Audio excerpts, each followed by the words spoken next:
सोलापूरसह राज्यात उन्हाची तीव्रता दिवसेंदिवस वाढत चालली आहे। उष्णतेच्या लाटेचा फटका सामान्य नागरिकांना बसत आहे। वाढत्या तापमानामुळे राज्यात उष्माघाताचा पहिला बळी गेल्याची दुर्दैवी घटना घडली।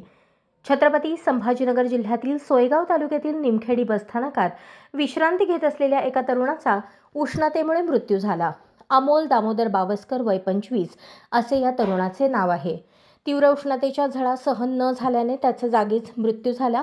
दरम्यान राज्यात तापमान झपाट्याने वाढत आहे। उन्हाच्या कडाक्यामुळे नागरिकांना घराबाहेर पडणे अवघड झाले आहे। तापमानाचा वाढता प्रभाव लक्षात घेऊन आरोग्य विभागाने नागरिकांसाठी काही सूचना दिल्या आहेत। उन्हाच्या तीव्रतेपासून बचाव करण्यासाठी शक्यतो दुपारच्या वेळेस घराबाहेर पडणे टाळावे, हलक्या व पांढऱ्या रंगाचे कपडे परिधान करावेत, भरपूर पाणी प्यावे असे आरोग्य तज्ज्ञांचे मत आहे। उष्णतेच्या लाटेपासून बचाव करण्यासाठी प्रत्येकाने आवश्यक खबरदारी घेणे गरजेचे आहे। अशाच नवनवीन अपडेटसाठी जनता राज्य न्यूज चॅनलला सबस्क्राइब करा, लाईक करा आणि शेअर करायला विसरू नका।